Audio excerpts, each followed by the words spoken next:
Swing it, boys, swing for the fence. Shove it, boys, make 'em miss.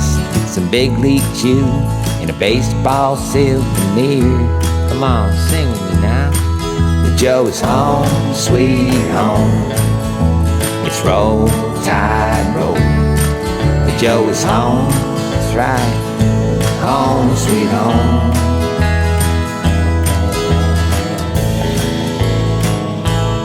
Hey, look, is that Roll Tide Willie over there? Blitz, Bama, Blitz. Welcome, everyone. It is season 3 of the Weekly Joe podcast. I'm Paul Graham. I'm here with Roger Myers tonight, and we've got the head man of the Alabama Crimson Tide, Rob Vaughn, for our premiere episode of the season. Coach Vaughn, thanks for joining us. Heck yeah, man. Thanks for being here, and thanks for all you guys do for us, man. This is awesome. Great. And we're back with another season, back ready for another season of Alabama baseball. Just talking in the green room before this, it's feels like Big Ten days for you, I'm sure, right now with the weather here. I hope it's not setting you guys back too much in your preparation for the season opener in 2 or 3 weeks. Yeah, it is. I mean, the weather's obviously been a little bit of a challenge, and I think everything relative. I think we got it probably as good as anybody in the Southeast here in Tuscaloosa over the last 48 hours. I know Oxford got hammered, Nashville got hammered. There's some places that got kind of devastated with this weather. So we had a cold day today, but nothing crazy. I mean, we had to adjust the schedule a little bit last week. Honestly, kind of looking ahead, looking like we might have to adjust the schedule again this weekend with some weather incoming. But that's kind of the name of the game. And I spent a lot of years doing this for a long time up at Maryland. And at the end of the day, I think that's why you see a lot of coaches kind of pushing to move the season back a little bit, because you're not dealing with some of this preparation. I think, I understand the arguments on both sides of that, but yeah, it is what it is. We kind of, it hasn't affected anything. We still got our innings in, we still got our games in, we got our practice in, and fortunately, here we got beautiful facilities. When we do got to go inside, we got some stuff going there, and then obviously a big renovation going on our indoor right now, which is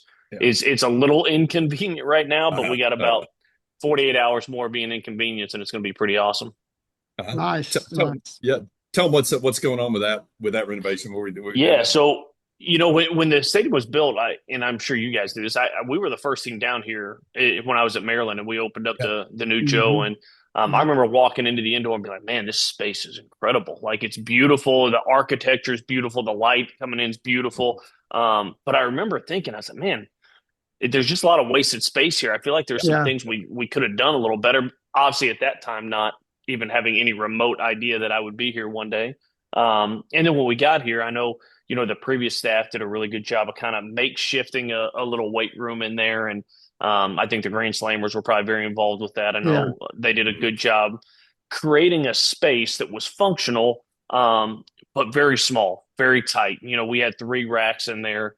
I mean, you were stepping over each other if you're in there, and just really tight. And, for us, I looked at this space, and as we talked about really developing our guys, a big piece of that is the weight room. We all want to talk as coaches and, man, the best hitting coaches, the best pitching coaches, and this and that. But so much of the development comes from the weight training and strength training side of it. And Coach Price is a superstar with that. But, man, I felt like we were limiting him with the space we were giving him to work with. And so we had signed up some architects come in here and give us some different ideas and different looks. And so essentially what we did is originally we had 3 racks in the back of the weight room. You had probably about a 10 to 15 foot walkway, and that was your gym all the way back. That was it. So we came out probably another 25, 30 feet. So we'll have 70-foot cages now versus about, 85, 90-foot cages. But I think it's 71 and a half feet, which is plenty long. We're going to, they put a beautiful little brick wall in there that's just kind of separates. And then we have a very big area for the weight training stuff. So we're going to have 6 racks along the wall instead of 3.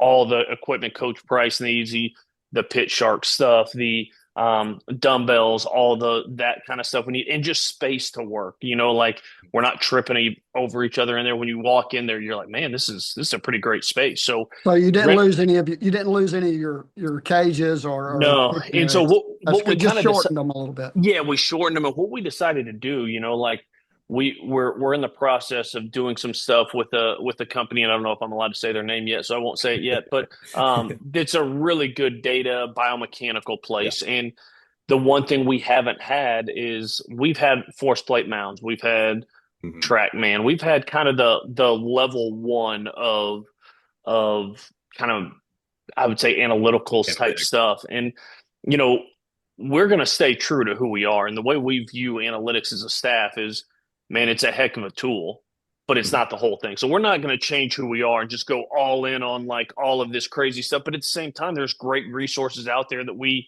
need to tap into. So we're in the process of kind of partnering with a group, and we're going to have a full motion capture lab in there. So it'll have cameras in there, it'll have force plate stuff in there. We have a team of data analysts that will be able to sift through this information for us dumb baseball guys and help us understand it. So they'll have kind of the side closest to the road will essentially be kind of the pitcher's lab. So it'll be a Okay. lab. It will not be netted in. It'll have the force plate mount. It'll have cameras. It'll be the lab, for lack of a better term. Then you'll roll in and you'll have the cages, which are 70 feet long. And the beauty is right now they're kind of pushed back and forth on a pulley system. These will all be on motors that can go up Oh, and down. So nice. Yeah, we that'd can be raise nice. them all up. We can cut them in half. We can cut it into thirds. We can then cut them, horizontally and make short cage if we want. So it's just going to give us the ability to kind of, I don't want to use the term catch up because Yeah. we've been just fine, but to kind of get on the cutting edge and align ourselves with a company that is the best of the best in the area and what they do. So really excited that stuff. The weight room is going to be done. All the equipment gets here on Wednesday, so that'll be Oh, done good. Wednesday Yeah. afternoon. Good. The cages, when we go to Texas in April, they basically need a 10-day window. So they're coming in. We go to Texas, we come back, we play on the road that Tuesday, and then leave on Wednesday to go to Tennessee. Knoxville. So that 10-day window, they're going to come in and basically rip our cages down, put the new ones up. So we'll basically have everything weight room wise functional on Wednesday afternoon, and then the cages, all will be functional in the short Yeah. term, but will be finished, come that mid-April date. Part of what it's one of the things we were going to ask about were analytics and how you Yeah. look at that and do you, how much of that do you how much do you coach by gut and how much do you coach by the analytic Yeah. brains? Mhm. I think the best of the best do both. I mean, Yeah. I was fortunate this fall to meet Dave Roberts when he came for the LSU game. Yes. And, the Dodgers are probably as cutting edge in the analytical world as anybody in Major League Baseball. I mean, the amount of money they spend on that, their teams are all that. I mean, they're at the top of their game in that. Hey, it'd be nice In to the have their NIL. Be nice to have their NIL You budget, telling wouldn't me, man? You were telling me my life would it? be a lot easier. I don't even know if I need to coach if that was the point. It'd be great. Um, but yeah, so we were talking about that. I was like, we started talking about that, but you could feel with him, it was like the same way I believe is man, it is a tool and it has to be utilized. I think the coaches that are stomping the ground saying it's all about gut, I think you're missing the boat on stuff. I really do. Yeah. Like, I think there's so much really good information about setting your set guys up in the most positive situation they can, the best matchup they can be in. So we absolutely use it. But we're not a slave to it. That's the term I use all the time, man. I think it's Yeah. important. I go into every game and we have Kason Rainey, who we just brought back. Kason Right. was with Love us Tyson. the best. And so he left to go, was with the Cincinnati Reds last year. So we did not have him the whole season last year. We're able to bring him back this year in a full-time capacity. And, before the game, I mean, I have every matchup you can be like for every pitcher that may come in out of the opposing team bullpen. I have like, hey, these three hitters are the best matchups. These three hitters are fine. These three hitters, don't let them hit against this guy, just based on a lot of this stuff. Now, with that, I'm not necessarily treating that as the Right. Bible saying like I Right. have to do that, but it's helping you understand like in a pinch hit situation, I've got Coleman Mizell sitting there off the bench, and I know when they go to this righty, that guy analytically and all that is their best matchup. If he's not starting, it's like Bull knows when that guy goes to the pen and starts working, getting ready, you start moving around in the dugout because if there's a move to be made, Nice. you're going Yeah. in. So Yeah. those are some of the ways we do it, and vice versa. Same thing on the other side of the ball. You have pitchers that one thing I thought Mo and JJ did an incredible job of last year with this is really with guys like Braylon Myers and Colson Buchanan, who had really good years for us, setting those guys up to be successful too. Like, what are the matchups that those guys are going to go have success in? And, you have a guy like Oz where you're like, that's your closer kind of Oh yeah. matchups, be damned, go get them. Like, Right. Right. but it lets us, if we can prepare on the front end to have all the info we need analytically and data driven wise, it allows us in the heat of the moment to then Yeah. use our gut because we're already prepared with this. So Right. definitely a piece of it. Like I said, we'll never be a slave to it. And there's things on paper that are like, the game is telling you everything about this is telling you to hit this guy, but your gut is that this dude's going to get a big hit for you. And Yeah. sometimes you just got to ride that too. Well, I think the Sean Payton for the Broncos wishes he would have just kicked a field goal yesterday instead of Oh, going yeah. with analytics on that 4th and 1. No He said, question. Snow came he in. said so much as much today. Yeah. Uh, No doubt. recently saw the thing with I guess the holograph of a pitcher almost Yeah.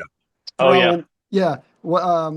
And I read a little bit about all that stuff, and I Yeah. know Caleb Barnett's dad told me that Caleb hit off that when the Yeah. Cubs were Yeah. looking at him Hmm. before the draft, and he said it's pretty cool. He hit off Marcus Stroman, I think he Yeah. said, and it's Yeah. kind of a cool concept. But boy, Really that's cool. I mean, crazy expensive. oh yeah, yeah. If we got any other donors lying around that want to help us put one of I those in the know. indoor, I am here. Call me. But no, What? it is. I tell you what, when these first came out, it was like a handful of big league teams had them, and that was it. They Right. were Right. nowhere else. And now I think you see. I think North Carolina has one. I think Wake Forest Wake has Forest one. and North Um, Yes. Carolina. Yep. so there's just a handful of them. I mean, I haven't seen what they are lately. I mean, the way it was at the beginning when these first came out. Now I know it might have come down since then, but when they first came out, they were leased, so you could not buy them. You almost leased That's them, what I read. Really? and you were leasing them for $500,000 a year. Is what they were at the time. So that But could have all changed now, Uh-huh. I but it looked. was crazy at the beginning. When I saw it, I went through and read through it, and it was, I don't know why the price did 15 to 30,000 a month on a Mhm. 3-year On lease. 3. Mhm. So Good that's gracious. 181. I mean, that's over Yeah. 500 grand for 3 years. And then you Good don't have gracious. anything. Then you have to do it. I mean, No, it's and then it's well, right. and the whole thing about it's awesome because we do a lot of the stuff. So we have a machine called the iPitch machine, and Rod, you watch us hit off that thing almost every day Right. on the field, and Oh yeah. we can simulate pitches, we can simulate shapes, we can simulate, who you're seeing that day, the ride on the heater, the shape of the slider. You can simulate that, but the thing that makes that machine such a game changer is it's also changing release height. Like we can't change Mhm. release height. We're on Right. fixed leg, so it's coming out at Right. whatever that height is. Where some of what makes pitchers really effective is not even necessarily the carry Yeah. on their fastball, but if it's a low release height guy with really good carry, it's just so different that Right. that's one thing that machine does is it lets you get the visual of the release height and everything changing as well. So yeah, those things are it's just crazy how far technology's come. I mean, it doesn't even look like a video game. When I first heard No. about these, I'm like, all right, this is like some choppy video game thing. Mhm. I mean, that Right. thing's unbelievable. Yeah. It was very cool. Yeah. No Paul, doubt. if you got a question Yeah, you I want was, to shoot? yeah, I was gonna say. I mean, for things like that, they're changing the way you coach the game, you assess the game. How's that impacting your recruiting strategy or how you ideally build your team? And I mean, is that affecting it yet, or do you have a strategy around that as far as what you're looking for, what my first baseman needs to look like size wise, or So my Yeah. speed of my outfielders, things like that? No, Coach that's a Saban great used question. Coach Saban used to have a thing where my running backs need to be this height, Yeah, this weight, right. my Yep. line, this and that. Yep. Unless they're a freak, Yep. like No Derrick doubt. Henry. Derrick Henry was bigger than he wanted his running backs to be, but Sure. you're taking that But guy. you take Derrick Henry. Right, right, No doubt. For us, like the thing we start with, because baseball is such a different game, and it is such Mhm. a skill-based game. And Right. you have a guy like Bear Jones at LSU last year that's this monster hitting massive homers. And then you have a guy who's my second baseman at Maryland back in 2013, 2015, Brandon Lau has been just got traded up to the Pirates, but I mean, has been a big league all-star 2 or Mhm. 3 years, signed a $50 million deal and is 5'9", 150 pounds soaking wet and just Right. has thunder. We all see those. You watch Evan Taylor on our team right now, and you watch Evan. Now he gets a swing up, but like that guy may be 165 pounds, Where does and that pop come from? Oh I my have no God. idea, but I like it a I lot. saw him hit. I saw him hit when he first got here this summer when his travel team was down here Yeah, visiting. And yep, I didn't know who he was. If he had an Yeah. Alabama shirt on, He I was go, that's texting us one of yeah. about our freshmen. that. And he was using a wooden bat and he was hitting them over the Oh yeah. scoreboard. So his organization that he plays for. It's called BPC, and they're out of Atlantic City, New Jersey, and they are tough, man. Like the first thing that drew me to Evan Taylor is he's like the toughest dude on the field, and then once I watched him play, I'm like, this guy just keeps hitting the ball over the fence. Like every game I went to, he hit a homer, and I'm like, well, all right, we got to take that guy. But I think Yeah. to your question, Paul, I think for me, I don't the physicality. Yes, there's attributes you're going to need, right? Like if we're recruiting a center fielder, you're not going to be able to be a 7'5" runner. It's just not going to work. So Right. you got to move, you got to do that. But I don't use just the metrics that you get because I've seen 6'5" runners that can really run, but are terrible outfielders. And I've seen Yeah. the seven Yeah. flat guy that gets great jumps and great reads and covers ground and makes it look easy. So we're Yeah. not necessarily on the metric side of it, but the one thing that's a non-negotiable for us, and I think, in this world that we're in college athletics, which is very different, right? Like it's a, but I think it's the old Coach Saban line, right? Like if we're gonna sit here and complain about it, let's just quit and do something else. Like the Yeah. dinosaurs went extinct because they didn't evolve, right? So like the Right. idea behind this is like I think too many coaches sit around and are like, kids aren't the same anymore. People aren't doing it for the love of the game, this, that, and the other. And we want to complain about these kids when in reality, like, if you guys come to the dinner on Saturday, you'll meet a lot of our dudes. Like, man, they're the same kids that I recruited 10 years ago. Like, Right. it just takes you some time to wade through some stuff and frustrating conversations to find them at times. But Yeah. to us, that is where it starts with us when we're working through this. It's, man, like coddled, soft kids, this doesn't work. This is not the place for you. And kids that have an edge, kids that have some toughness. It's why we will never have a team of kids from New Jersey. This is the University of Alabama. We're going to try to get the best Alabama kids to stay in Alabama. But I will always have a couple Jersey kids on our team. Yeah. I will always. There's just an edge to those guys, man. Like I've gone up there and they're tough. Like I've They gone have to to be Mountain to Brook play High. in that weather. There's no doubt, and it's like, shoot, I've gone to games up there, and I'm parking my car at the game, and I'm like, it's 50-50 whether it's going to be here when I come back, like, and I'm like, I'm right where I need to be. This is perfect. So Yeah. for us, it's like, I think it's more the intangibles that's the non-negotiable. Like, Yeah. you have to have some toughness to you. You have to play the game the right way. And the best players I've ever coached, man, they just love playing baseball. Like I don't even know how to say it in a bigger way than that. They love practice. They love the work. They love taking ground balls and taking back. They just enjoy being out there. And it's not work. It's not a job. It's not a grind. They love it. And so They lo- those are the things we really hunt for big time. And then I think from there, to your point, depending on what we need, like there are years we go out and it's like, man, we need the left-handed physicality this summer. Like we got to go get a left-handed banger that can hit in the middle of the order. Might be like, hey man, we got to go get a guy that can really run because we have some thump, but we're not athletic enough. So ours are a little bit more year to year based on that than it is kind of fixed things at each position. But across the board, you better be a tough dude that loves to compete or it won't work here. I tell you what, watching practices, you got a bunch of guys that love to compete. They want to, I mean, I love how you put in contests for everything, whether it's bunts, the way you, if they last part of BP where they're playing games 4-on-4 or gumps and hammers or now since there's, just you're dividing them up and they want to, like winning that little thing is important. And nobody loves the competition more than LeBron, if you ask me. No doubt. And that's what makes him beautiful. Like that guy will take the worst BP of all time. And then when the competition starts, it's like we all know what's about to happen. And the guy I got that from, very honestly, is Pete Carroll. Like if you go into my office, I have a ton of books in there and I love reading and podcasts. And he wrote a book called Win Forever. And he talks about it like this center theme he talks about is competing, and he talks about getting fired from New England and how he had to sit down and really hone in on, like, what are we going to be about? Who are we going to be? What does my organization stand for? I don't know if I can articulate that yet. And so that really set me on a thing like, what am I passionate about? Like, I was not the biggest. I was not the fastest. I was not the strongest. I was that guy that was a good enough player to be in the top tier of players, but at the bottom of that tier. So like everything in my game had to be scratch, claw, fight because I was not physically gifted enough to just roll out. I didn't have half the ability some of our guys have. And so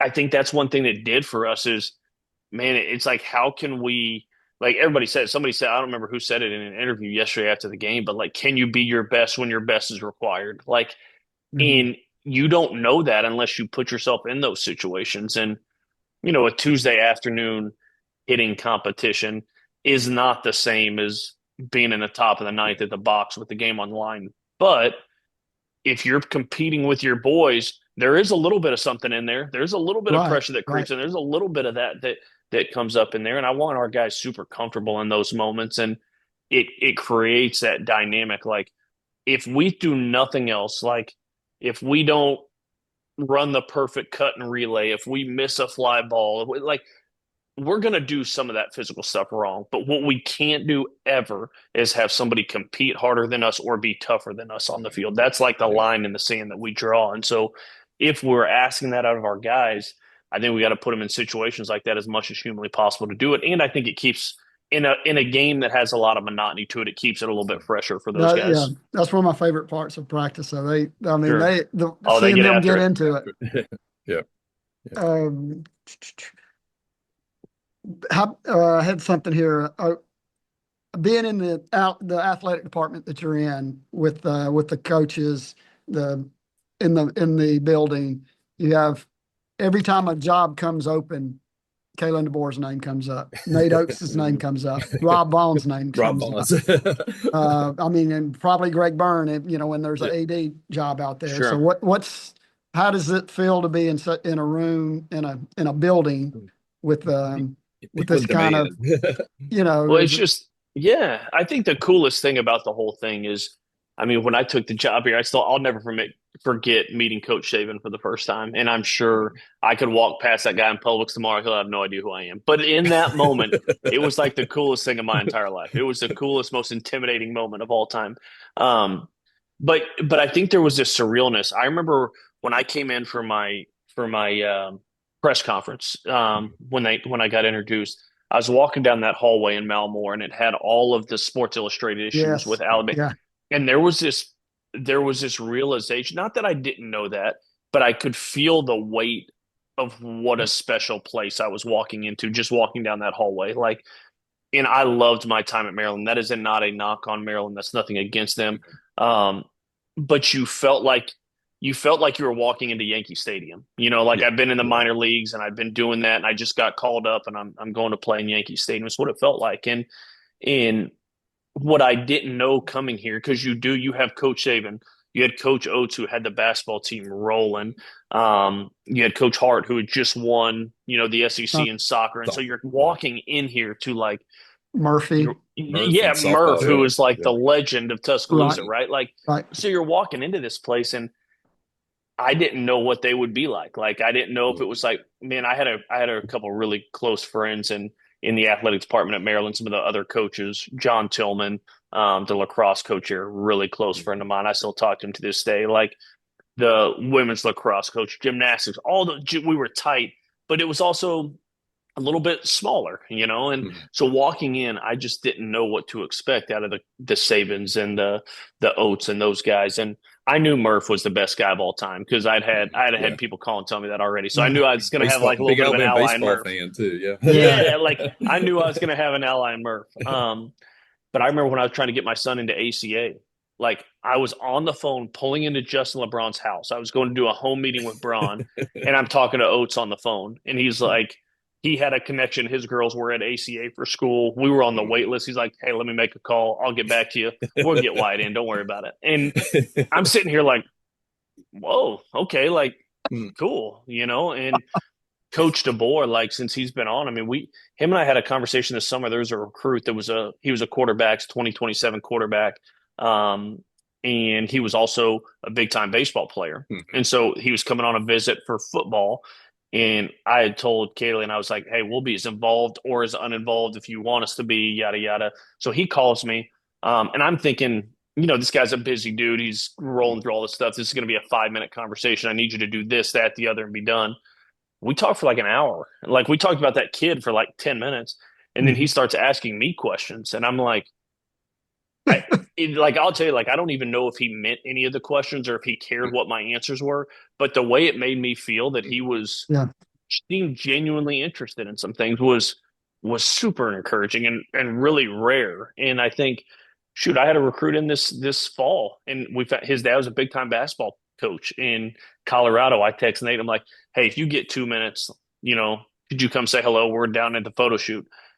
Nate comes down there, starts talking about all these different defenses with the guy's dad, gives him his phone number. Nate gives the dad his phone number. It's like, hey, if you have any questions about X defense, he's like, I don't know anything about baseball. If you have any questions about this defense, call me. And I'm like, where am I? Like stepping into this, you would think you would be stepping into giant egos and giant, I am Silos. better than you. Leave me alone. Let me do my work. And my experience in the last 2.5 years has been the complete and utter opposite of that. Yeah. And that's fantastic. That's just something that, to your point, like Kalen DeBoer is the best of the best when it comes to the human he is and the way he treats people and the way he treats his peers. And golly, man, like that's what I feel so fortunate to work alongside is. And I think I don't think that's an accident. I think those are the people that Greg Byrne is drawn to, as people that do things right and care about the kids. And man, it's a really cool atmosphere to get to kind of come in and work alongside those giants day in and day out. Well, you're one of the giants too. That's right. Yeah. I got to win a little bit more. Yeah. Well, yeah, always. Paul, you have one? I was going to ask the one about the Big Ten versus the SEC. I mean, obviously, SEC is such a well-established baseball conference. The Big Ten, probably gets an upgrade with some of the California schools coming in over time. I mean, what do you see as the biggest differences in the two as you left it, and then maybe now even with the changes? No doubt. I think you hit the nail on the head. I mean, we kind of were joking about it earlier. The weather's really a game changer. I mean, we were laughing the other day, like the Big Ten had a rule that you can't start a game if the real feel is not above 28 degrees. And that was something that was put into play often. I mean, we're at half of our games. We're like staring at Acura. They're like, all right, it's at 27. It looks like it's going to go 28. Okay, let's go. So that's a real factor. Like the weather is kind of a game changer with it. The Big Ten has changed a lot in the last 2.5 years with the addition of powerhouse in Oregon, powerhouse in UCLA, a budding giant, I think, in USC. So I think powerhouse, historical power. So I think what those guys have done and what they brought to that league is different. When I was in the league, we were playing 8 conference games. Now they're playing 10 conference weekends. So all of that stuff has changed a little bit. But when I was there, this is what I always remember feeling is like it was just it felt very top heavy. Your top 5 or 6 teams in the Big Ten could go line up against anybody. When Eric Bakich was at Michigan, your Indiana's, your Illinois, Iowa had some really good teams in there. Obviously at Maryland, we had some good years, but like you felt like the top 5 or 6 would go line up and could you go compete in this league. Like that offense I had in 22 and 23 at Maryland, man, that would have been one of the best offenses in the SEC. Like it was that kind of team. Now the difference is like, Missouri, when we played Missouri last year, they were 0-24 coming in, and I was petrified because when you watch them on video, you're like, they don't stink. Like they actually have some guys, no doubt. Like Sam Horn's coming back from injury, and it's 95-98 with a hammer breaking ball, and you're like, that was the difference. The team that struggled in the Big Ten, you kind of just if you showed up and played decent baseball, you won. And I think. That's what tells you, like our last 2.5 years there. So April of 21 until I left in 23, we did not lose a Big Ten weekend. It was like 23 in a row that we won the weekend. And I don't care who you are, that ain't happening in the SEC. No, It ain't happening I here. mean, it No. didn't happen with great Tennessee teams, no great doubt. LSU teams. I mean, that was a Uh, 2.5 year run of not right. losing, and so I think the biggest, this is what I've seen. Like, I think offensively, like Maryland's going to hit again this year. Like, those guys are going to bang a little bit. Like, offensively, I think you might not have your Justin LeBrons, even though, we had Shaw that year there, but you might not have a ton of LeBrons. You might not have a ton of Charlie Condons. You might not have a ton of, the hitter from Tennessee last year, big lefty, Fisher, Yeah. Andrew Fisher. You might not have Yeah, a ton of those Fisher. guys. You'll have a handful, but offensively, those things can stack up. You can make some arguments there. The depth of the pitching staffs is the Yeah. biggest difference. Right. Like if you had, if you could get through the week, if you could get the starter out of the game, that was huge there. Yeah. Whereas here, you get the starter out of the game, and Arkansas is running another dude out of there throwing 100 at you. So 3 in a so row. so the depths of those are different now. Like I said, with the addition of Oregon and UCLA, I think that's probably changed a little bit. Right. But to me, that's what I have felt. I thought offensively the game is not that much different. People are maybe playing a little more short game there and doing some of that, whereas besides really Kentucky, kind of where this league is a little bit of a stand up and hit league. So they may do a little bit more stuff there, but it's really the weather, the depth of the pitching staffs, and the final piece is like the fans in the SEC will win you the game. Like they actually have an impact on the game. It is not they're just casually there watching and being entertained. They are there to impact it. And that was never a thing there. Yes, you got to the postseason. Like our postseason run at Maryland when we hosted was the most incredible atmosphere I've ever seen. But it wasn't intimidating to walk into. You didn't walk in any of that. Whereas when you walk into some of these places here, those fans have a direct result of what happens over the course of those 9 innings, and that's a little bit different. Yep. Is there anything here that you don't have that you would like to have? Like just say at the Joe or just in general, just for the program? Yeah, I mean, every coach you're going to have is going to give you a laundry list of things that they wish they had or that was different. Everything about everything now is player acquisition. Just that's what it is. Like, there's a reason that basketball arena is not built yet. Like, Nate understands, like, we need good players. Like, funds are limited in so many different ways. So is there elements of like player acquisition stuff that I don't care. You could give me, Greg could call me tonight. He could call me right now and say, Rob, I've got $10 million for you for your team next year. And I'd be like, Greg, I need more. Right? Like as coaches, we are never conditioned to be like, oh man, I've got everything I need. But there's a lot of things, right? Honestly, our stadium is awesome. Like I love our stadium. It's beautiful. It's new enough, but like my wife says this all the time, and she'll tell me, she's like, she went to Duty Noble, and she's like, I don't really like it. I'm like, what is wrong with you? This is the coolest place ever. Like, but the thing that's so cool, ours still feels like a college stadium, and there's some of these that have gotten so bulky and gaudy that it's cool and it's all those things, but it doesn't feel like ours is like nice. It is a nice, beautiful stadium. I think it's the right size. It's not too big. It's not too small. It's the right size. I think there's some little things that I think the one thing, and I've told everybody this to their face. The one thing, they did so many great things at the Joe. The one thing they did in my mind that I wish they would have done differently is our offices are not over there. Our offices are all over at Xfinity, or not at Coleman Coliseum, which is fine. But there's so many natural things that happen when you're sitting in an office and one of your players walks by and it's like, hey, hop in here real quick, that we just don't have that opportunity to do. So thanks for the nice words. I was on the committee that did the stadium and raised the money. And there was a couple of things like that we were kind of not led to believe. It's like, okay, the offices aren't done yet, but we're going to move their offices over. I don't know where it would be, where we can make that happen there, eventually. And no then, doubt. And the other thing was, since we use the bones of the stadium, the mezzanine, like behind where I sit, like, between, I wish it was about twice as wide. Yeah. And the restrooms and the concession stands were there so people could go to those Yep. without, having to go out into Sure. sides. because it does get tight through there. Well, too. Roger, you're talking to a guy that spent 11 years. 11 years when I was at Maryland. I promise you I did this. We had an outdoor press box. We did not have, like, it was a piece of plywood and some pillars. It was open air. Like, so we couldn't leave the music out. I had a music box, and for 11 years, I would have to roll the music box out, plug all these things in every day, turn everything on, get everything started. At the end of practice, I'd walk back there, unplug it, roll everything up, and we stored it in the women's bathroom. In the women's bathroom, I'd have to knock to make sure nobody was in there.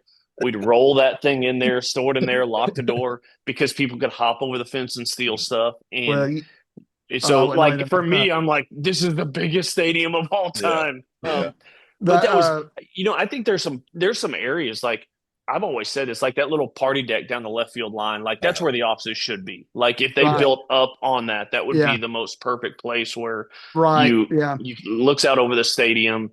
The foundation is already kind of laid there. I just think it's one of those things where when you start going down the pecking order for us, like I've told Jess Perret, our sports super, I told Jess 1,000 times, like, do I want my office there? Yes. And like, when we win enough here and do some things here, we'll get that done. It'll but take care of at the end of the day, like, I don't want any money to go into anything that doesn't directly affect our players. And would my office be nice? Would I like that? Would it be cool to meet with a recruit overlooking the field? Absolutely. It'd be the best. But now we had to get the indoor right first. I understand that, but being there, like you said, would have some benefits. It would be, I think it'd be super. I mean, not just easier for you, but just it'd be beneficial for a lot of things. There's just times where it's like you got a guy hitting down there or something. It's like, hey, swing by my office. And it's like, over in Coleman, instead now I'm like, hey, can you come hop in the media room for a second? Can you like coaches leave the locker room so I can pull this kid in there? So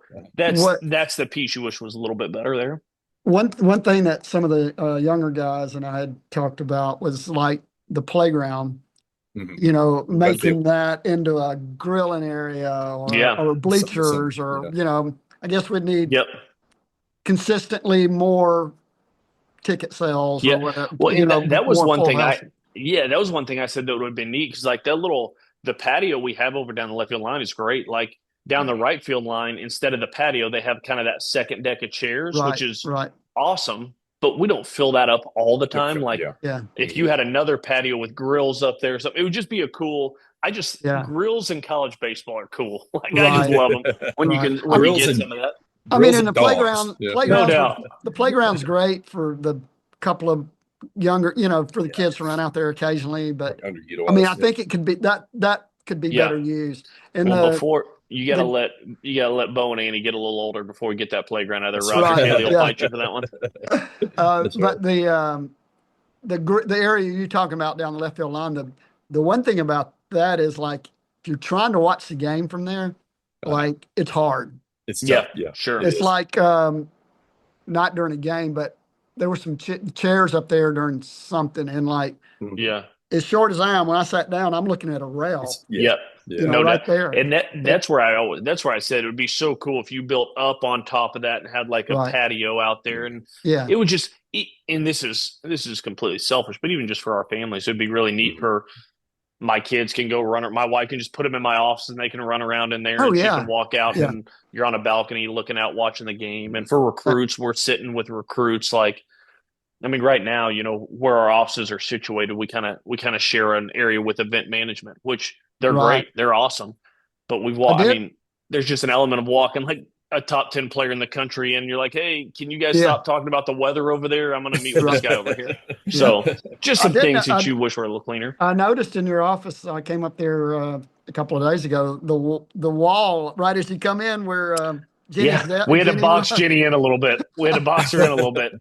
Now I just got to get that wall decorated because it's just a plain old wall. It was very stark wall. Oh yeah. But I was like, I hadn't seen this before. Oh yeah, I had to get it to where she didn't feel like a receptionist up front, and I could actually block because people meaning well, but with that Oprah right there, they'd just talk to her, and she was in her position. She's just got a million things she's trying to do, and so it kind of gave her a little bit of privacy there. But yeah, it'd be ideal to be in the stadium. So hopefully that will Yeah. come. Yeah. No doubt. Paul?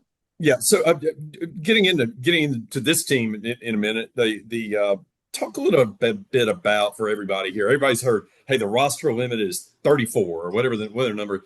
Look, we have 43 guys, I think, and a couple Yep. injured. Obviously, Yep. not gonna be able to contribute. Try to clarify for this. This is a pretty niche audience you got here of pretty hardcore baseball fans. Sure. Explain this to us because no one else has. Yeah, no doubt. I explain this all the time to recruits, so I'll do my best here to make it easy. So what happened is Brady House, this swimmer at Arizona State, was suing the NCAA for basically saying, hey, I did not receive my NIL stuff. So this started this whole giant thing. And so it was essentially suing the NCAA. And so basically they settled in court. It was in the 9th District in California. Judge was Claudia Wilkin. And what Judge Wilkin decided was, in the spirit of all these things, part of the settlement was creating roster limits, but removing scholarship limits. So for years, baseball was 11.7 scholarships. And when I was in college, it was 35. It went up to COVID. It got weird, and you could have all sorts of people. And then it kind of bounced back to 40, but you still had 11.7 scholarships, 40 players, this and that. So what Judge Wilkins said is, like, I don't think there should be scholarship limits, but we're going to create roster limits for each sport. So baseball had a roster limit of 40 prior to this settlement coming through. A lot of these sports did not have fixed limits from the NCAA. It was just from the school. Like Greg would tell guys, like, swimming and diving, you have X, rowing, you have this, football, you have this. So basically what we said, though, if we're going to remove scholarship limits, then we have to cap these rosters. So Judge Wilkin, and this is the thing that makes you want to bang your head up against the wall, she said, we need to go down to 34 for baseball, but I don't want anybody to lose their opportunity. Right. And it's like that, like those two things just don't work. In my world, and the way I look at it, I'm glad it worked out this way. It was easier for me. But if I'm her, it's like, we're just going to rip the Band-Aid. And I think everything was like, we don't want to get sued. We don't want to do this. We don't want to do that. But what they essentially did is they said, we now have a roster of 34 players. So that's what we have. Now, within that, this was like July 6th, 5th, 6th, or 7th. You could give a list of what you called designated student athletes, or what are referred to as DSAs. What a DSA was supposed to be, by the letter of the law, is an individual that, if we shrunk the roster to 34, would have lost their opportunity and would have had to go. So you can designate them as a DSA. Now, some schools put limits on how many DSAs they can have. Some did not. And that's there's no bylaw on that. But the way the rule works is, if you are a DSA, you are a DSA for your whole career.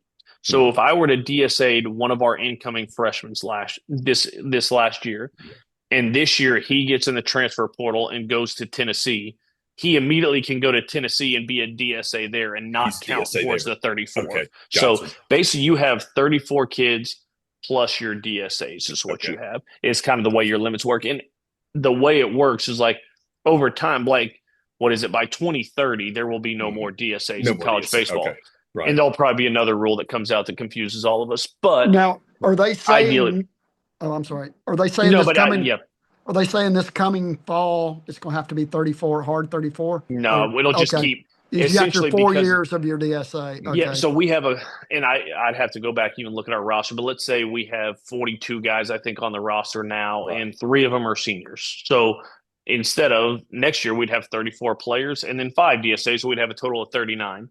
And then when that guy is a senior that drops off, it's down to 37. And then when that guy drops off, we're finally down to 34. So it'll be kind of an incremental thing. Now, I mean, if we wanted to, theoretically, we could go grab a DSA from another school. But the way it works is by 2030, DSAs will not exist anymore. Okay. And you'll just be to your 34-man roster. So it'll be a slow burn down. I think that's really beneficial to us coaches, like, because it didn't just rip the Band-Aid off. I think I think it protected these kids in an extent of there are some people that would have lost opportunities. There are some guys for us that we're really glad because we think they're going to be really good players, but might have been just younger and behind a guy that they Yeah. no longer are showing up having to compete for a spot. We can guarantee them a spot for their career. So there's some really good things that have come out of it. It just, man, from last November till when that settlement closed in June, that was just it was just an awful time trying to predict the future and figure out what was happening. And there's still things on the fly that we're all learning, from compliance down to Greg down to us. So it's an ever evolving thing, but we have a really good compliance department. Matt Self's a man. He keeps us kind of on top of all that stuff. Good deal. Good deal. So you signed a fairly big 27 class, correct? Yeah. I mean, really loaded. It sounds like. Yep. And as is the class that's the freshman you have right Just now. came in, yeah. Yep. So No doubt. how many it was 12, 11 or 12 of them, I think. Yeah, so our 26 class we just signed had 10. So we signed 10 in that class. So that'll be us in the grand scheme. To the way we've kind of viewed it is every class is going to kind of be, you look at it and say, if we can be between 10 and 12 or 13, that's where you want to be. Because if we're recruiting the level of player that we need to be recruiting, you're going to lose a guy or two in the draft or be a risk in the draft. You know, it is as much as we think we have a strong culture and we give these kids a great experience. There's some guys that want a different fit, and inevitably there's going to be one or two guys, whether it's for playing time or whatever it is, decide to move on. So if you sign between that 10 and 12 number, I think you're bringing that in every year. You're going to have some attrition. You're going to have the draft come from from some of your juniors that you lose. You're going to have a guy or two leave, and then you can fill that with another 2 or 3 kids out of the transfer portal. That's kind of, in a perfect world, what we'd like to look at. Our first 2 years here, we had to be a lot heavier in the transfer portal than I think we would like to. I would love, like this summer, we're going into the portal looking for a handful of things, not looking for 25 different things in here. And that's I think how you want it in a perfect world. Ideally you'd go 3 to 5 transfer. Yeah, I think in a perfect world. Yeah, and I think you might have that year, man. Like this 25 class is really good. When those guys are juniors and you're looking at Upchurch and Smyers and Barnett and Kroberger and Ryan, and you're looking at these guys like, shoot, you might have to go get 5 transfers, infielder, like position players, like 3 to 5 might turn into 7 or 8 that year because you're going to lose such a chunk of those guys. But I think ideally that 3 to 5 range is where you would like to be. And then kind of how the team is shaken out through the spring and the early summer kind of dictates the rest of it.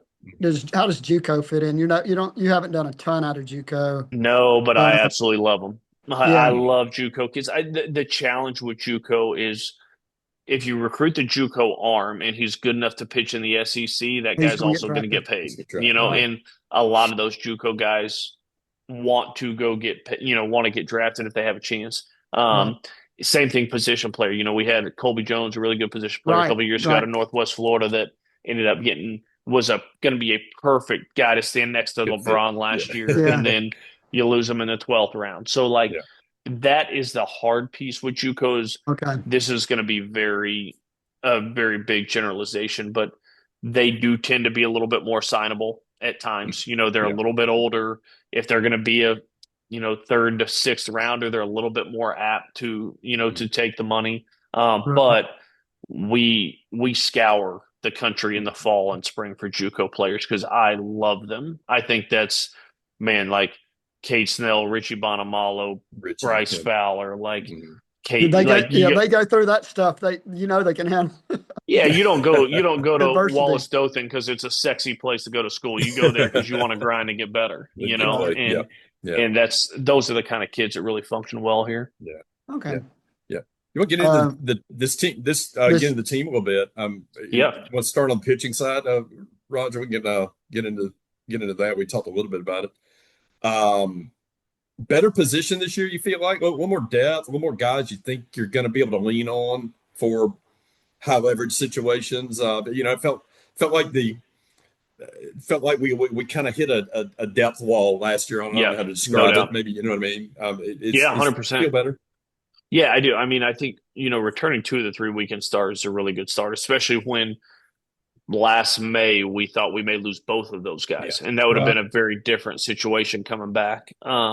But returning both of them was huge for us. Though they both look awesome right now, like Uh-huh. physically good. The ball's coming out of their hand good. They feel Mm, good. Like Tyler Face, he's ready to be a guy now. Like yeah. it's a He different dude really right now. looks like it. He's been Uh-huh. great.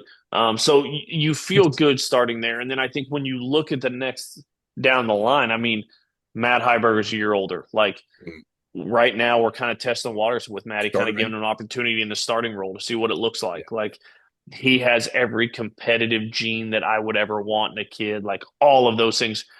He probably had his worst career outing of all time this last time he pitched. I mean, he just didn't want to throw the ball over the plate for some reason for a couple innings. But Mm. Matty's going to be awesome. So we're kind of giving him a run to see what it looks like in a starting type situation because I just know the intangibles he has.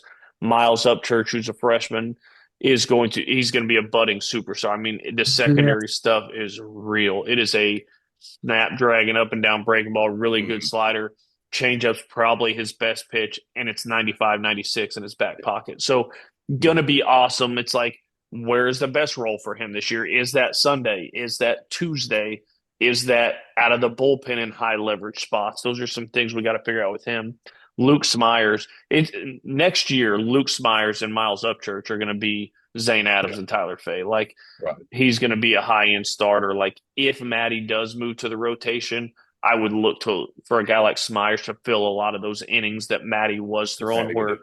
Fine. he ain't afraid. It's just really hard to square him up, man. The fastball is just so hard to get the barrel to. There's so much to it.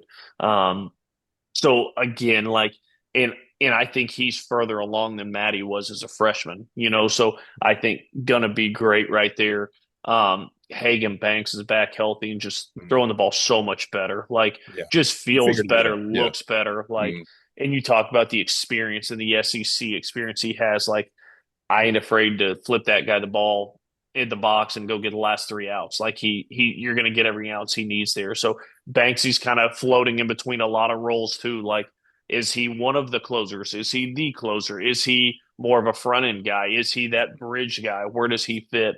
But there's maturity there. A guy like Austin Morris, he's had the stuff since I've been here. Like, just had to keep maturing, just had to keep kind of growing up between the years. And Ammo was the guy that when things were good, man, it was as good as it got. And when one thing would go bad, like, he just really struggled to rein it back in. And I've seen several times over the course of the last year him be able to pull that back in when he wasn't able to in the past. So looking for him to take that next step. A guy like Caden Humphrey, who had 11 saves at North Florida last year, like, figures into the back end for sure. I mean, JJ put a cutter in his hand. It's real. It's a really good splitter.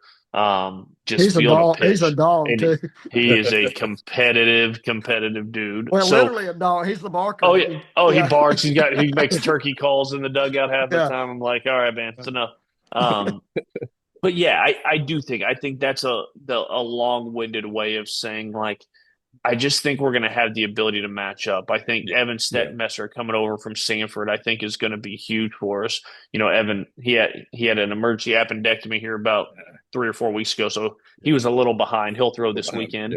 Yeah. But you look at that guy's numbers at Sanford last year, and it's like unbelievable. And it's a low slot lefty. Tate Mm. Robertson's back healthy.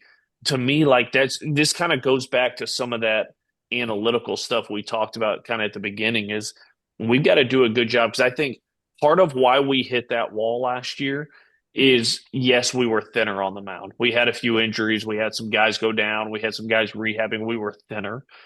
But part of it is, it felt like every game we played, Osmer was in the game, Exactly. Yeah. and we, it's we were like, And talking everything. we were talking about that so before. It's like he was yeah. having to save on Tuesday, Friday, and Sunday. And so, like, you felt like and that wears on you. And yes, that got us a ton of midweek wins, which was very important. But man, it also, like, it's taxing when you get there Yeah. in the month of June. You feel like he's giving you everything he's got, but the tank is He's just running gassed. on empty. And Mhm. so I think that's where some of the data and the analytics stuff can be really, really beneficial to us is, man, maybe this young freshman, maybe Joey Chirotto, young freshman, maybe Joe's not a guy that's going to go throw the 6th, 7th, and 8th and turn the ball over. But we look at their lineup and it's like, hey, these 4 guys, this pocket of the lineup, Joe's an awesome matchup for. So let's go get him for those 4 and then get him out. And what that does is it steals some outs that hopefully allows a guy like Banks or Hump or whoever that is towards the end of the game to not have to go do that every time. If you're stealing it out here and you're matching things up there. So I think we have the ability to do that. I think Owen Sarna is going to be a really big piece for us. Like, got banged up this fall, but is back. Ashton Crowther was at South Carolina, has pitched in the SEC, missed the fall with an injury, threw live hitters the other day, and I was really encouraged with what I saw. The velo's still not back yet, but man, like, field a pitch, really good changeup, funky lefty. Like, those guys have a role, and so I think that's what we have to do a good job of. Is when the game starts, you talk about my competitiveness. When the game starts, like, I want to win every game. I don't care. Like, I want to win every single one of them. So if that means we got to send our dudes to do it, we're going to go send our dudes to do it. Right. But we've got to do a good job of developing some of these kind of middle relievers to where we're not having to do that. Maybe we go grab 3 outs and we can go score 4, and that allows us to keep him, there in that bullpen. So I think we have more depth. I think there's some really good pieces down there. Some guys I'm really, really excited about. Now it's, can we get them in the right spots? And that's what these next 2.5 weeks are. And then frankly, the first 4 weeks is, man, I ain't going to kick a game. I can promise you that, but we're going to have to figure out who's best where. I think I counted 8 lefties. Is that, trying to have So definitely have more. Like, Connor Lehman's taking a huge step for us, which is huge. Like, big step. I mean, and I think he was on track to do this last year, and then he just broke his back when he went home for Thanksgiving, and kind of derailed everything. And he still competed, but just wasn't the same. But I think he's ready to be a guy too. So not only is it lefties, but it's a power lefty. It's a funky slot lefty. It's Tate Robinson, who's like your changeup cutter, slider, or whatever lefty. Like, it's a lot of different looks from the left side, which is going to be really good to have. Yeah, I think Barnett is like a 2-way guy. I mean, you're going to see more 2-way guys with a 34-man roster. Absolutely. I mean, we got 3 of them with Barnett, Chirotto, Taylor. Like, I think you're going to have to. Like, to me, I've said that the most valuable things as this roster goes to 34 are 2-way guys and guys that can catch and play another position. Because for me, like, I always like carrying 4 catchers on my roster. Like, last year was my biggest nightmare, when you end up losing Luke Vaughn in the fall and then Platt goes down. I mean, we had JoJo Williamson getting ready to catch in the SEC. Like, we were almost there. And this is a team that won 40 games. Like, that's terrifying. So that situation has been fixed, which is great. But I don't think you're going to be able to carry 4 catchers on a 34-man roster. So you're probably going to carry 3 and then another guy that could catch in an emergency situation, So to me, those are the 2 most important things, are 2-way guys that have the ability to do something else and catch. I've seen Luke playing first base, looks like, mostly. Yeah, it's still playing a lot. Shoulder's still not there. It's still not back yet. It's getting better, but it's still not back. But some of that is just trying to find ways to get his bat in the order. Right, My goodness, that guy got hurt and turned into freaking Babe Ruth. Like, he's been unbelievable. And so, we had talked to him going home for Christmas, and it was like, dude, I'm not telling you to stop catching, because he's still going to catch. But it's like, the one thing I'm confident in is he can't go catch 3 games in a weekend. He might be able to catch once a week. He might be able to do some of that while his arm's still coming back. But the way he's swinging the bat, it's like, I told him, I was like, I can DH you, but if you give me the ability to also play you in another position, it opens up some different things for our team. So he's done a pretty good job over first. Like, I trust him over there. Like, he's improved a lot, I can tell. Obviously, I think Torres is kind of your best defender over there, but I would have no problem if I need to move Poppy to third base again and for a game or for whatever that is, of sticking Luke over there. Well, you're talking about position guys now. So looking at, you got some guys beat up a little bit right now. Oh yeah. Is he like sending guys to Nate Oates practices or something? It's a bad deal. Like I just keep every time I see one of our basketball players get hurt, everybody's yelling about their strength and conditioning program. I was like, we just hit inside today and lost the guy. I don't know what to say to that. Like I don't know how we do that. Yeah. It has. It's we're this time of year. I will tell you, like you always see a lot of soft tissue stuff this time of year, and it doesn't matter where you're at, what team it is. Yeah. And I think part of it's the cold. Part of it is like, in the fall, we have a long ramp up time for these guys. And whereas the spring, it's like you're relying on them to be in elite shape coming back. And Once they start, yeah. yeah, as coaches, like we know the guys that probably sit in their deer stand most of the Christmas break, and we know the guys that sit in the gym most of the Christmas break. So like you're aware of some things, but we've had a couple things here and there, a couple guys banged up. The good news is like we should be getting several of them back even this week. And we still have 2.5 weeks for opening day. So should be getting a handful of them back. Nothing we have is like a season ender, which that's the good thing. I think we have some varying in lengths, but man, like I literally called Kaylee today on the way home and she's like, how's practice? Like, oh, well, lost another one today. So just one thing after the other.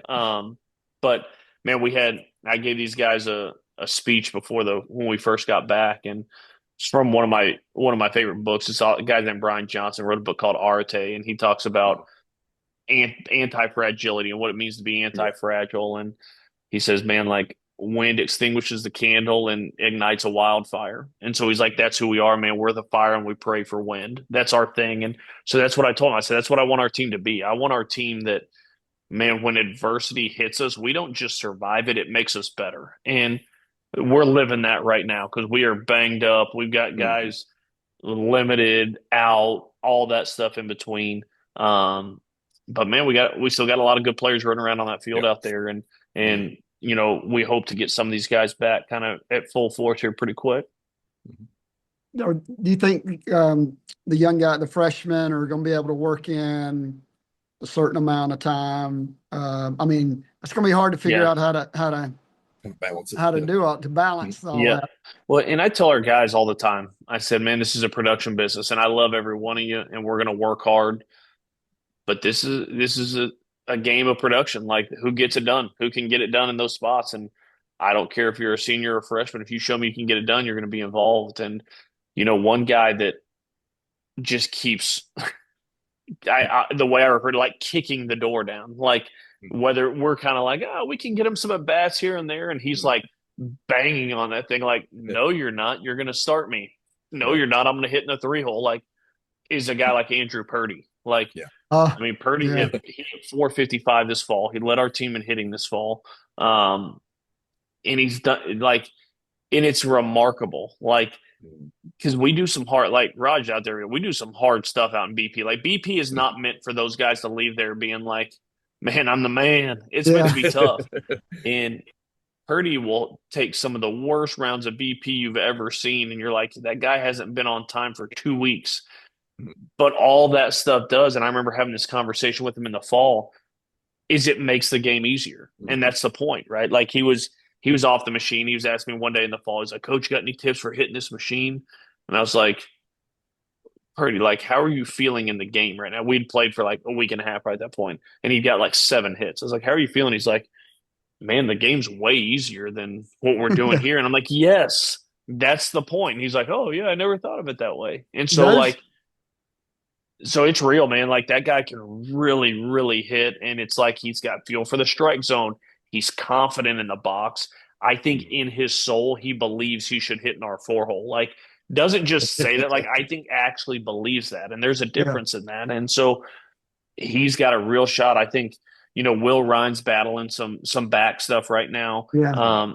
But when he gets back and kind of into it, that guy's as good of a freshman as I've coached in a really long time. And I think his approach at the plate, his ability to hit, his defensive versatility. I mean, Braun goes down, that's probably the first guy I'm putting a shortstop behind him. If we need a guy over at third, I trust Will Ryan at third. If I need a guy at second, I trust Will Ryan at second. So I think it'll naturally kind of work the way it's supposed to. And I tell guys all the time, man, like like kick the door down. You want to do Yeah. something. You don't like your situation, do something to change it. And when you get your opportunity, do something with it. And man, guys like Purdy are doing that, like swinging the bat well. And we obviously got a long time to go before opening day, and there's a big difference in being able to do it on a Tuesday afternoon at the Joe and doing it, when we head to Kentucky. Like there's a In big Kentucky, difference yeah. there.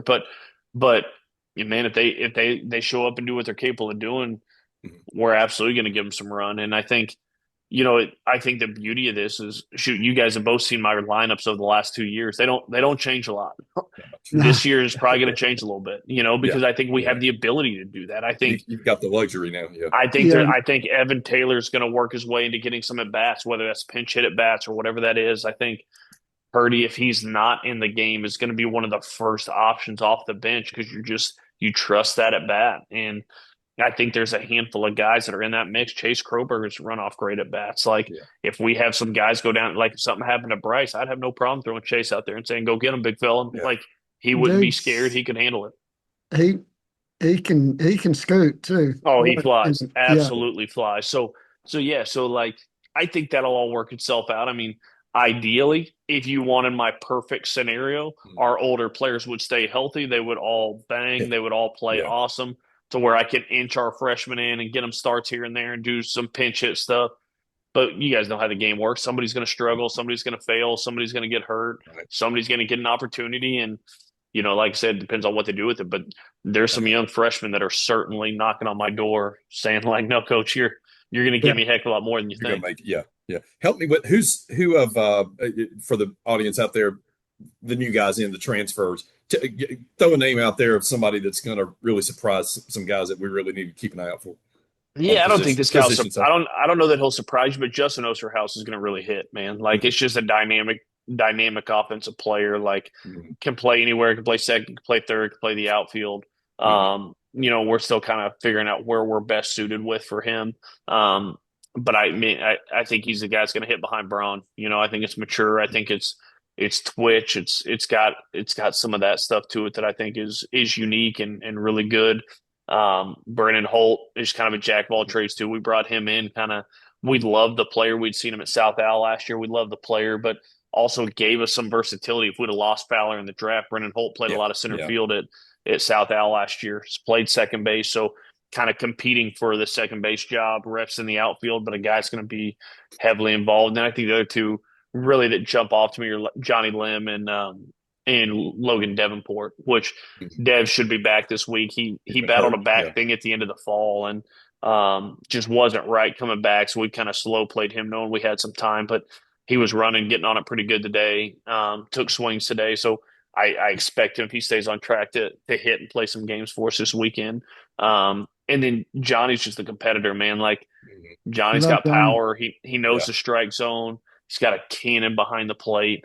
I think time will tell, but I think a lot of the one I know we hit on the makeup of these guys. Yeah. Yeah. Now, like, how do they perform in those moments? How do they perform in front of 10,000 people? I mean, the one that I'm probably the most excited about is Sam Christensen, who Sammy got banged up, got hurt here a couple days ago, so he's going to miss some time. But it's just a special kid, like just magnetic personality. If you've never talked to Sam, like people are drawn to Sam. Like Yeah. he's a good human, but he's lighthearted but competitive, knows how to walk the line between like I'm obsessed with baseball and I want to work to be the best I can, but I'm more than a baseball player. Does a Yeah. great job Yeah. of walking that line. So we'll be without Sammy for a little while, but he's gonna. I texted him the other day and I said, I know this stinks and it's frustrated, but I said I want you to say this text message because you're gonna get the base hit in the Super this year that sends us to Omaha. So I said when we're Yeah. sitting in that Yeah. game, I want you to read this text. So Mhm. he's another big one. We just got to get him back Yeah. ready to go. Yeah. He's talked about a lot of guys, Roger, but I hadn't heard a whole lot about our shortstop. What's that guy's name? Yeah, old number one. Uno. Uh, What do you? I mean, so much has been said about him. We don't have to get into it, but I mean, give me one thing, or what does he need to improve on, or what has he got to prove this year? I mean, the guy, the craziest thing is like this is going to sound so dumb. I've never seen somebody run the bases like he does. Oh, Like you yeah. talk about power, you talk about defense, you talk about the wow play, you talk about all that stuff. That's like he's like the fastest player on the planet right now. It's unbelievable how he's moving. And I told somebody that in the stands yesterday. yeah, Well, during the scrimmage, I was like, watch him run the bases. This it's is incredible. incredible. It is. I've never seen. I mean, I watched Trey Turner run the bases. We played against Trey Turner, and Ooh, that's what it looked like. Like I love it's watching like him run. Yeah. it's like 3 steps and he's at the next base. So, but man, like the biggest thing for Braun this year, and I've told him this, and he knows this, is like how does he handle everything that's coming at him? And I think he's got a dynamite support system in his family, in his roommates. He's had the same roommates his whole time in college, and he's got Luke Vaughn and Will Platner and Zane Adams and Justin Osterhaus in that room or in that house, like just people that care about him, that love him. But that's going to be the main thing. Like, man, it's how does he handle going 0 for 10 the first weekend?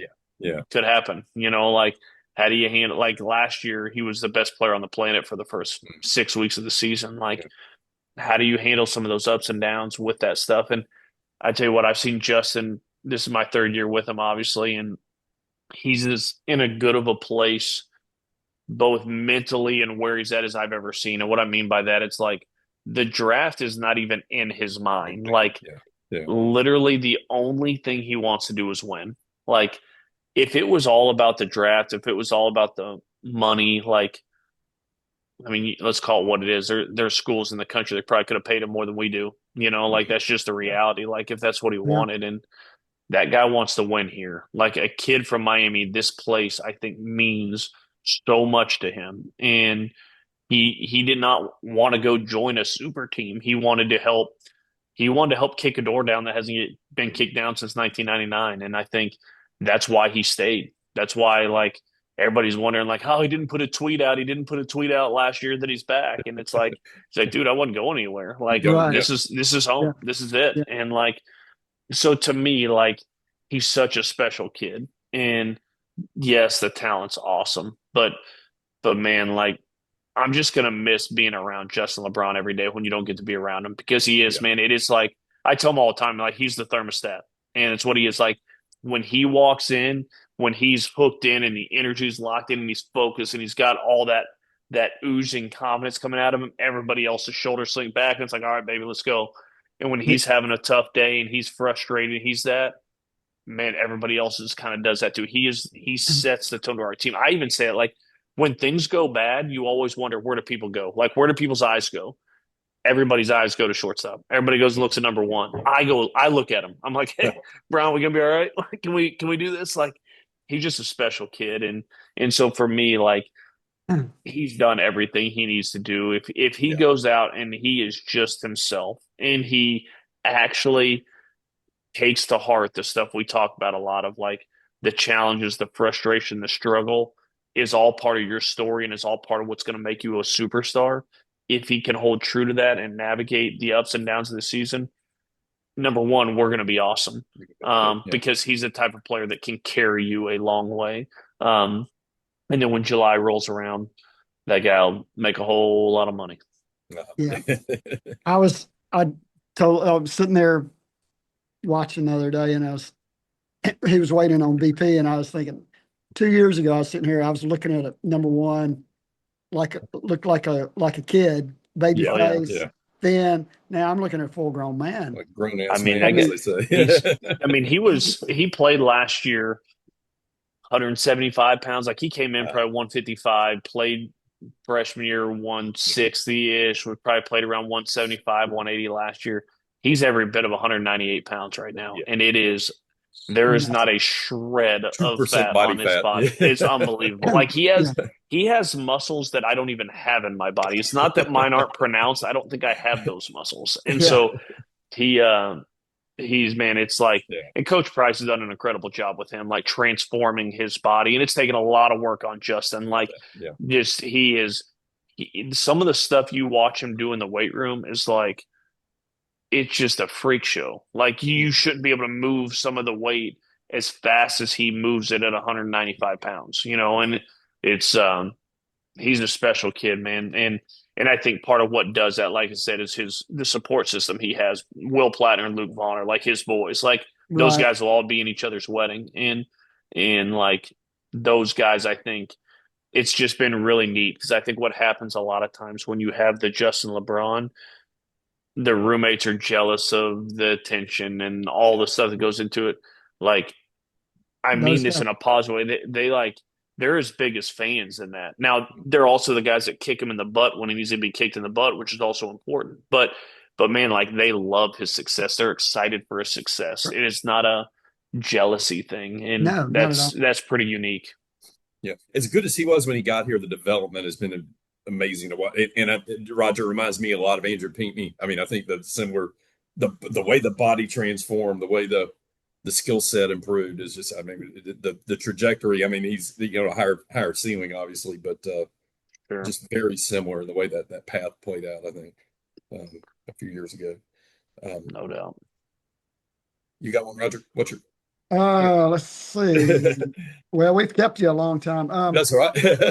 What about you talked a little bit about, I mean, obviously you want to win every single game. Mhm. Your Mhm. your scheduling strategy, Schedule, yeah. midweeks, and we know what your strategy is to win. So I mean, it's not like you're not gonna put out, say, start the six freshmen just because it's a midweek game. I mean, you're going to put your dudes, Load management. whoever your dudes are at the time, you're going to put them out there. But it seems like Paul and I were talking about the like I think we only have 5 home midweek games this year. Yeah.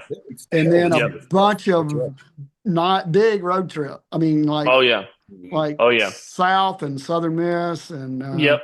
I mean, not your typical 2 with UAB, 2 with Samford, and Yep. 2 with Jacksonville State kind of thing, and then throw No in an doubt. Alabama State or Yep. something. No doubt. I think intentionally, like this is something good, bad, or different. Like I think we have to do a really good job of assessing. Like we did some really good things last year, right? We won 40 games for the first time since 02. That's great. We still went 0-2 in a regional. Like, and at the end of the day, as we sit here and evaluate it as coaches, like that is not good enough. Like that is not what we came here to do. That is not the standard of what this place deserves, and we have to be better. So there's elements of like when you look at doing this. I mean, we can argue that we should have hosted last year, this, that, or the other. I feel like we put ourselves in a pretty good position to do that. But We should have. like it or not, like RPI is still a huge factor in this thing. Now this year they're going to use a couple other metrics. They're gonna take into account. They're not basing everything, but something called DSR, which is I think Diamond Sports Rating or something. It's a D1 baseball thing, and then KPI, which I'm not 100% sure what all that is. But they're gonna take a few more metrics into thing. But number one, like the more I can put us in a challenging arena, the more I want to do it. Like I want to continue to throw us in hostility. I want us to. I think this team can handle it. They're old. They're mature. They've been there. I'm not afraid to go back to Southern Miss. Like, not afraid to go back to South. Like, the last couple of years up in Huntsville, we played kind of some teams that we probably should have beaten. We beat Belmont and North Alabama. Austin P is a damn good team that we're going to play up in Belmont this year, and they are tough. Like, that's a little bit of what I want to do. Like, let's measure our toughness against those guys. Like, those guys are kind of a bunch of savages, and their head coach I've known for years, Roland Fanning, is like him or hate him. He's a beautiful human. But those boys ain't going to be scared. Like you got a little Nate Oates in you on the schedule. Oh, that's right. Yeah. So I think there's just this element of like, man, one thing we've done is we've won a lot of games and it's been great and it makes you feel good. But at the end of the day, like I would rather have won 38 games in the regular season and then been playing in a super, right? Like so as we just continue to evaluate things, the handful of teams we're going to play every year. Like it's just the nature of the business and how we're going to play them. But it's finding windows to continue to get us out of our comfort zone. Miles Upchurch, let's say, and Miles might pitch on Sundays for us. I have no idea. But Miles Upchurch, Luke Smyers, like those two guys, I guess we can pitch them here against Alabama State on a Tuesday.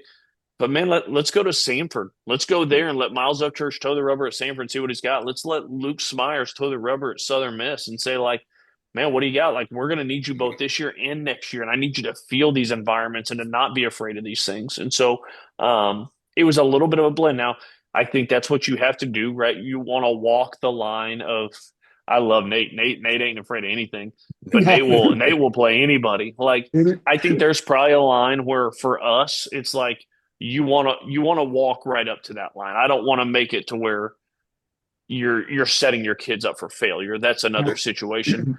But I think those challenges, if you have a team that can handle it, I want us to win every midweek game again. But if we drop one of those games and that hardens us and toughens us and is a learning experience for us, man, that's for the long run come June, that's going to be more important for us. Absolutely. Yep. And the conference, I mean, explain to anyone out here who picks this up from, other part of the country, explain to them what it's like playing in your 5th, 6th, 7th, and 8th SEC series, Arkansas, at Texas, at Tennessee, then Vanderbilt. A 12-game run with whatever's in the middle of those. I don't even know. Tell them what that's like. Yeah. Vietnam. I don't know. Like it does. Like it's what makes this league awesome. I have some dear friends in the ACC, some really good friends. Corey Muscara, the pitching coach at Duke, worked for me at Maryland, is one of my dear friends. Jimmy Bellinger, pitching coach at Clemson, one of my best friends in the world. Like we talk about it all the time, and they always say it. They're like, man, the ACC has on the field the players are there. We got awesome players. Yeah, you might talk about depth of teams and this and that, but there's some really good players. It's a really good league. Like the Sun Belt has really good leagues. But he was like, the difference is like you guys step in every other week into an absolute gauntlet of an environment, and we don't have that. Like when you go up and play in Boston College for a weekend, it's a little bit different than when you go to Mississippi State for a weekend, and that's not a knock on my boy T.I. at Boston College. I love those guys, but it's just different. And so it literally feels for when I was at Maryland, I remember what it felt like to play in the postseason. Like when you stepped into that regional environment, everything felt different. Everything ramped up. The intensity, the energy was just different. And that's what we do for 10 straight weeks. Like my first year here, what do? We played Arkansas at home for a thing. We beat them 2 out of 3, and we were rewarded with Texas A&M coming in as the new #1 team in the country. Like that's just what this league is. You're gonna have to wade through those teams, and this league is all about how you can take a punch. And like we talk about grit in our program a lot, and like pulling yourself up off the mat, because there's going to be a window that you're going to go lay an egg, or you're going to play good and just get beat. Like that's the other thing that can happen in this league. You can play good baseball and lose. Like that can happen. Oh, yeah. And so it's like, how do you respond to that? How do you handle that? How can we move on from that? And one of my proudest things last year we did, and it happened a handful of times, unfortunately, but the mark of the teams we had at Maryland that were really good did the same thing. We got throttled a couple times. Friday at Georgia was not a fun game to be a part of last year. No. But at the end of the day, like, let's go take 2 or 3 from those guys. Who cares what it looks like? And Kevin Keister, who's on staff with us now, he's a graduate manager right now. Kev played for me at Maryland for 3 years. And this was the 2022 team, which was the team that hosted the first regional in school history there. Kev was on that team. We go to Illinois. We're in like the middle of the year. We're still trying to figure out. This is like right when we started turning the corner. So we're playing good, but it's like 1 versus 2 in the league. Us versus Illinois on the road. We had already got the schedule messed up, so we had to play on a Friday night and a doubleheader Saturday because there was like snow coming in or something. Yeah. Friday night, it was like 22-2. Like and there was no run rule in the Big Ten at the time. We got absolutely massacred on Friday night. And so we come out on Saturday, and Troy Schreffler, our right fielder, hits a homer in the first inning, and we go up 3-0. I mean, it was a bomb. He pumped it, like stood at home plate, watched it, and started walking down the line. And I'm in the top rail dugout. I'm yelling at him. I'm like, run. And I look in our dugout, and I was like, guys, when you get beat 22-2, you just put your bat down and run around the bases. Kev is standing right behind me, and I'll never forget this day. He looked at me and he said, "Yeah, coach, but we're up 3-0 today." And that was genuinely their mindset. Like they didn't care. If they got beat by 100 or if they got beat by one, a loss is a loss. They didn't care. Like, Next day. it wasn't going to affect today. And like, that's what you have to be able to do in this league is there's no difference. Like, I know for the fans, like nobody wants to see us get whacked, but at the end of the day, like whether we lose by 1 or 25, you still lose. Like, and it's like, can we come back and ring the bell the next day? And thought last year's team had a couple examples of doing that at a really high level. There were. Yeah. So Auburn, that's what's going to be huge. Auburn, no doubt. Pulling one of those out in that no doubt doubleheader on the day after the getting run ruled. Yeah. No doubt. Tough schedule. Great home schedule this year, by the way. I mean, you got Florida, you got in the conference, you got Florida coming in, you got Auburn coming in, you got Arkansas coming in, you got Vanderbilt coming in, and then Ole Miss, who I think will be much improved. No doubt. Back into the schedule. So I mean, four regional teams, and I mean Auburn, even supers in a couple of those instances. So really great home schedule. It's gonna feel great to play Auburn in here finally. Golly, I've been to the place twice. Time for them to come here. Exactly. I guess you get the other way with Tennessee, having had them twice. One of our most loyal listeners and contributors, even on one of our extras last summer, Tyler Wilcox at Johnny MySpace had asked us about student support and how you've got the buy-in of the students. He's one of the leaders of the Right Field Ragers. What do they need to do to help create more of a home environment, whether it's them or the others? What do you see there that you see at other places that might be transferable here? No, I think those guys have been awesome. Like I didn't know what it was like to have a student section, and like that's been really neat. We started that tradition year one where every day I write on a ball and give it to our right fielder. Like I write a note on the ball and give it to the right fielder, and he runs out there and throws it out to them out there. So done some different things like that with them. But I think the biggest thing is like, and this is not just them, and that's what's the challenge because they're electric. Like those guys show up. They've been there when it's cold. They've been there when it's late. They've been there when it's early. They've been there when it's raining. They've been there when basketball's going on. Like they're just there, and it's awesome. And those guys play a role in us winning the game. And I've said this: the biggest difference of what we have in our home atmosphere and what we feel on the road at times is when we went to LSU last year. We were there on Thursday night. We're up on Cade Anderson 5-1. Yeah. They hit a pinch hit homer to make it 5-3. We're still winning. Like we are winning the game, and you could feel the stadium closing in on you. That is the difference. Like we have a lot of our fans, and they're awesome, but it's like we are there to entertain them versus like we're going to play a role in winning this game for the Tide today. Like we're all in this together. Like the students, the stands, the team, like it is us as 6,000 strong coming in, like to go compete with them. And so to me, those guys are awesome. Like they do an awesome job. They're creative. Sam Christensen still talks about it because he was playing right when they were out there. He's like, dude, he's like, man, I had to come over here. Those guys absolutely let me have it. So all of that stuff is awesome. I think it's like for us, continuing to cultivate an atmosphere, and I think kind of finding their own traditions, I don't know what they are. Like, well, obviously we have Cotton Eye Joe. We're starting to play Dixieland Delight, bottom of the 8 or in between the 8, like some of those things, but like their traditions, things that they have fun with, things that are authentically cool to them. Cause a lot of these places, you go to different places around the country where you're like, man, those students are engaged. There's some like fun, unique things that they're doing, and so. Well, and they, other than like, say Ole Miss and A&M, you got the ball 4 and the not even. I mean, like the whole everybody gets involved. Correct. That was my thing. Like if we can get the energy from the right field terrace to filter around the stadium, good gracious, that would be electric because those guys are awesome.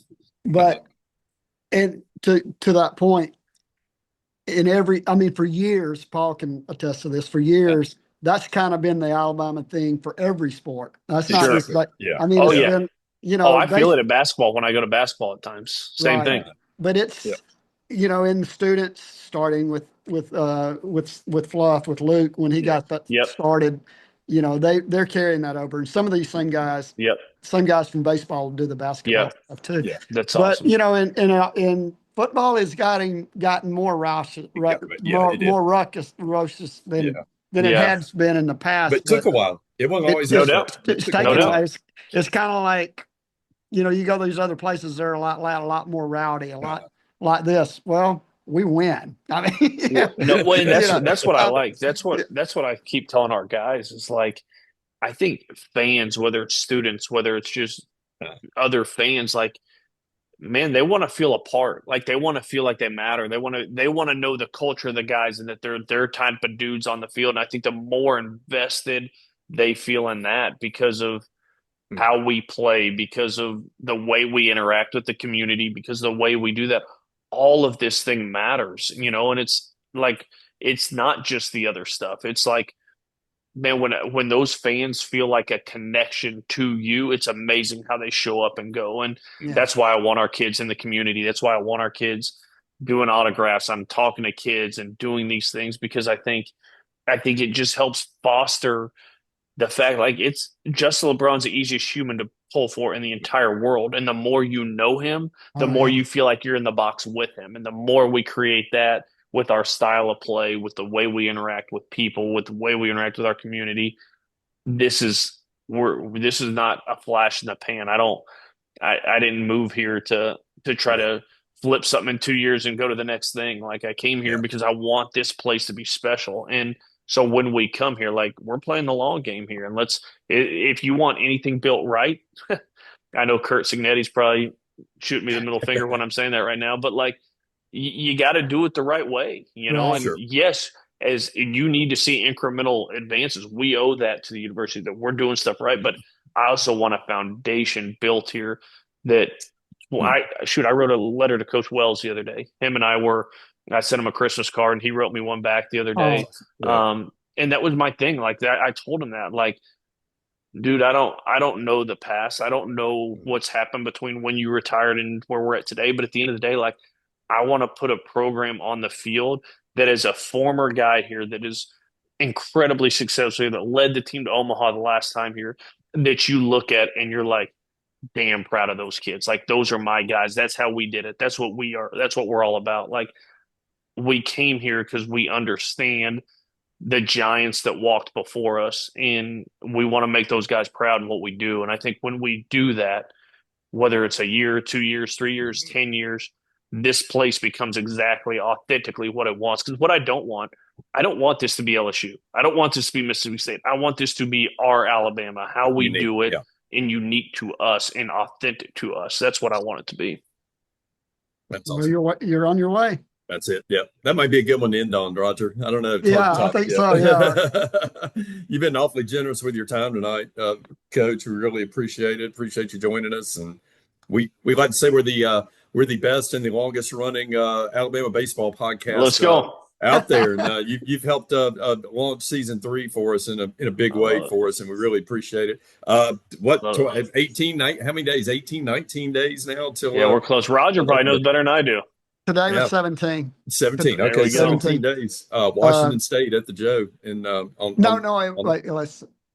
today was 18. Tomorrow, I was getting my 17s ready. That's right. Tomorrow's 17. 17 tomorrow. Yeah. Well, I look forward to it. Really trying to get outside tomorrow, Coach? Yeah, we'll be outside tomorrow. We should be good. We're having to play with some stuff this weekend. Saturday, Sunday is not looking good, so we might have to very cold. audible here. But normal times. Yeah, normal time. We'll go. I think we start hitting. We might start hitting at 1:30. I think tomorrow, just because we have some guys with tutors and stuff. So we'll be out there rocking and rolling, crank it up. Should be a normal day tomorrow. All right, and Paul, we'll see you Saturday.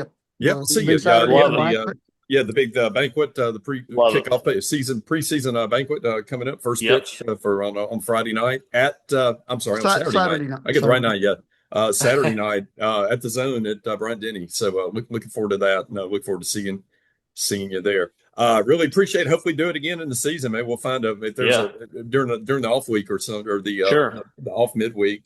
Love to get you back or get one of the other guys back. Appreciate everybody for listening in, for continuing to view us. Get out there this year. It's going to be a fun team to watch. I think if this doesn't excite you about the way Coach is laid out what's coming on the field for Alabama this year. I don't know what'll get you going. Peter Slight and Camp Land will take us away with our theme song to the Joe. We're back again soon. We'll have our own season preview, probably in advance of the opener with Washington State in just a couple of weeks at the Joe. Thanks again to Coach Rob Vaughn. Thanks, Roger, and we will see you all again soon. Swing it, boys, swing for the fence. Shove it, boys, make 'em miss. Some big league chew in a baseball souvenir. Come on, sing with me now. The Joe is home, sweet home. It's roll, tide, roll. The Joe is home, that's right. Home, sweet home.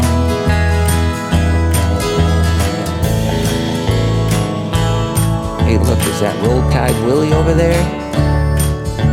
Well, it's Bama Blitz.